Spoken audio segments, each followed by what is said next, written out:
কওকচোন কি ক'ব আজি যোগদান কাৰ্যসূচী?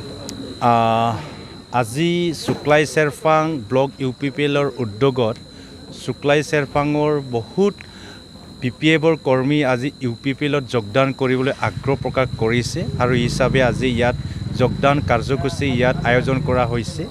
আজি 100ৰো অধিক BPFৰ ৱাৰ্কাৰ আজি UPPLত যোগদান কৰিছে আৰু তেওঁসকলক আমি আদৰিছোঁ। প্ৰমোদ বড়ো ডাঙৰীয়াৰ নেতৃত্বত আজি বিটিআৰখন শান্তি পৰিৱেশত আগুৱাই গৈ আছে। আমাৰ বিভিন্ন উন্নয়নমূলক কাম ইয়াত আৰম্ভ হৈছে। আমাৰ এটা ভিজন বিভিন্ন জাতি জনগোষ্ঠীক উন্নয়নৰ লগতে এই অঞ্চলবিলাকত আমি অসমৰ বিভিন্ন জিলাৰ লগত তুলনামূলকভাৱে আগবাঢ়ি লৈ যোৱাৰ কাৰণে আমাৰ যি প্ৰচেষ্টা, এই প্ৰচেষ্টা আজি প্ৰমোদ বড়ো ডাঙৰীয়াৰ নেতৃত্বত ইয়াত স্পীডত আগবাঢ়ি আছে। গতিকে মই আশা ৰাখিছোঁ আমি UPPLৰ যিখিনি আমাৰ উদ্দেশ্য আছিলে, ৰাইজক আমি নিৰ্বাচনৰ আগত কথা দিছিলোঁ, আজি এই কথাবিলাক আজি আমি ইয়াত 1 by 1 আজি আমি সম্পূৰ্ণ কৰি আছোঁ আৰু ৰাইজক অনুৰোধ কৰিছোঁ আমি এনেকুৱা একেলগে বিটিআৰ অঞ্চলত বসবাস কৰা বিভিন্ন জাতি জনগোষ্ঠীক আগুৱাই লৈ যোৱাৰ কাৰণে কাম কৰি যাম। বিটিআৰ প্ৰধান প্ৰমোদ বড়ো ডাঙৰীয়াৰ যি নেতৃত্বত এই চৰকাৰ UPPL চৰকাৰ, এই UPPL চৰকাৰখনৰ নীতি আদৰ্শখিনি সঁচাই মানিবলগীয়া, খুব সুন্দৰ। সেয়েহে আমি আজি প্ৰমোদ বড়ো ডাঙৰীয়াৰ লগত এটা পৰিয়ালৰ হৈ কাম কৰিম বুলি ওলাই আহিছোঁ আৰু এই বিটিআৰখনত যি শান্তি আৰু ঐক্য অব্যাহত আছে, এই অব্যাহতৰ স্বাৰ্থত আমি সকলোৱে আজি UPPL দলত যোগদান কৰিছোঁ আৰু UPPL দলৰ হৈ কাম কৰিম বুলি মনতে কিমানজন যোগদান কৰিছে? আমি 60জন যোগদান কৰিছোঁ আজি মৰিপাৰাৰ পৰা। কাৰ নেতৃত্বত যোগদান কৰিছে? প্ৰদীপ কলিতা ডাঙৰীয়াৰ নেতৃত্বত প্ৰমোদ বড়ো ডাঙৰীয়াৰ হকে। নমস্কাৰ। আজি আমাৰ শুক্লাই চেৰফাং সমষ্টি ব্লক কমিটিৰ উদ্যোগত 5টা বজাত আমাৰ জইনিং চেৰিমনি আছিলে।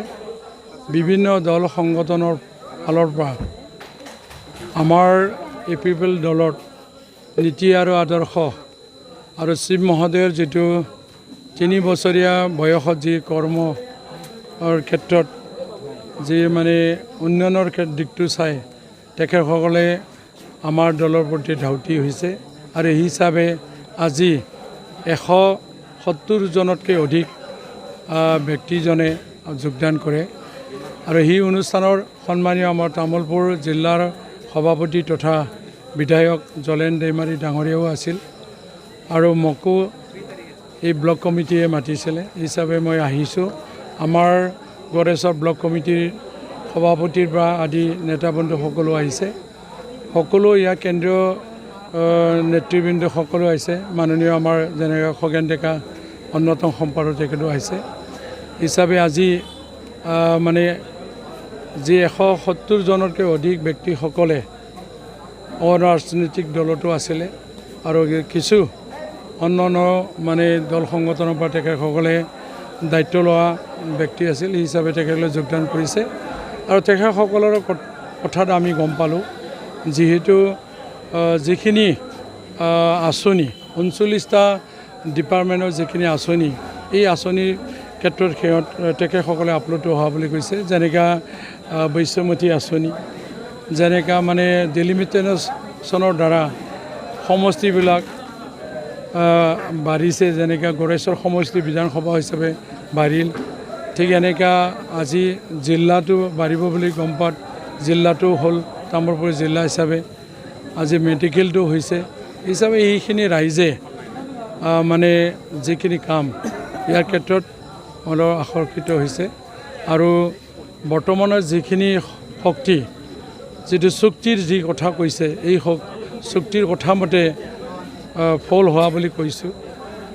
যিটো শান্তি চুক্তি, আজিলৈকে মানে অশান্তি হোৱা নাই আৰু এই হিচাপে বৰ্তমানত যিমানখিনি ইলেকশ্যন, এই ইলেকশ্যন MP ইলেকশ্যনে হওক, বাই ইলেকশ্যন MLA ইলেকশ্যনে হওক বা MCLA বাই ইলেকশ্যনেও গোটেইখিনি ক্ষেত্ৰত মানে জয় হোৱাটো দেখা পাই আকৰ্ষিত হৈছে।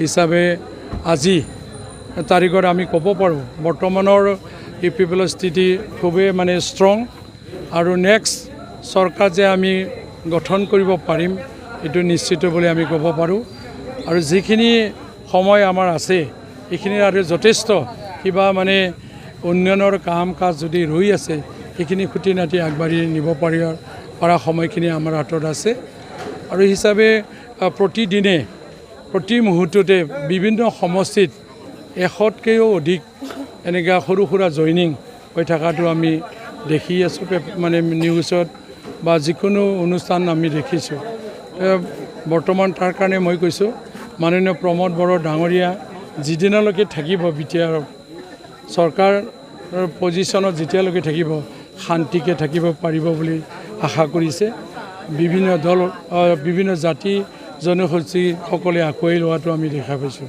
এইখিনি কথা